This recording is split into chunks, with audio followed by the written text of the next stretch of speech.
Good morning friends, జగడకు స్వాగతం.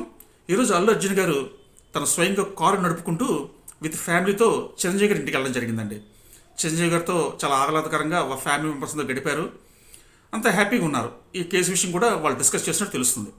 అయితే ఇక్కడ అల్టిమేట్గా మనం తెలుసుకోవాల్సింది ఏంటి, నేను మొదటి నుంచి చెప్తూనే ఉన్నాను, మెగా ఫ్యామిలీ అంతా ఒకటే అని. వాళ్ళంతా కూడా కష్టం నష్టం వచ్చినప్పుడు ఒకరికొకరు హెల్ప్ చేసుకుంటారు, అండగా నిల్చుంటారు.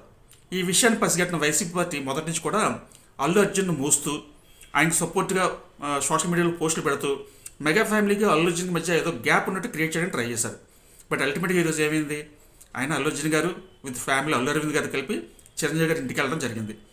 దీన్ని బట్టి వైసీపీ పార్టీ తెలుసుకోవాల్సిన గుణపాఠం ఏంటంటే, ఆ పార్టీ సెలబ్రిటీలు వెనకాల పడకుండా ప్రజల గురించి కొంచెం ఏదైనా పోరాటాలు చేస్తే ఆ పార్టీకి మైలేజ్ వస్తుందండి. అంతే తప్పించి సినిమా హీరోల చుట్టూ త్రోవడంలో యూజ్ లేదు.